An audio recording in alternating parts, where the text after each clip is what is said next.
চিত্রাকে বাড়ি থেকে বের করে কর্তা দাদু। বিস্তারিত জানতে ভিডিওটি লাইক দিয়ে দেখতে থাকুন।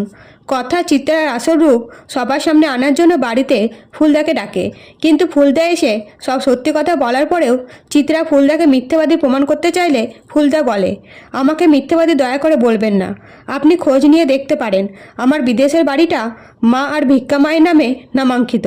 তখন অনিকেত বলে, তোমরা এবার থামো, আমার কিছু হিসাব মেলাবার আছে। এই বলে চিত্রাকে বলে, আমার দিকে তাকিয়ে বলো তো এসব মিথ্যে। তখন চিত্রা চুপ করে থাকলে অনিকেত বলে, তার মানে এসব সত্যি?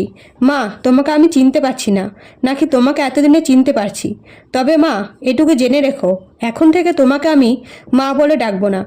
এই বলে চলে গেলে কর্তামা বলে, মেজে বৌমা, তুমি এসব করতে পারলে? আজ তোমার জন্য আমার সংসারে একটা অশান্তি থেকেই গেল।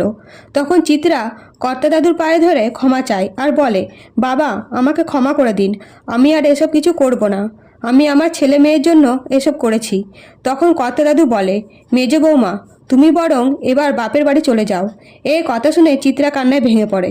অন্যদিকে অগ্নি বলে, কথাকে আমি কোনোদিন মনের কথা বলতে পারিনি, আমি ভাবতে পারিনি আমার জীবনে তোর মতো মেয়ে আসবে, তাই আমি তোকে এই লাভটা দিতে চাই। তো বন্ধুরা, এবার কি অগ্নি কথাকে মনের কথা জানাবে? অবশ্যই কমেন্ট করে জানাবেন। ধন্যবাদ।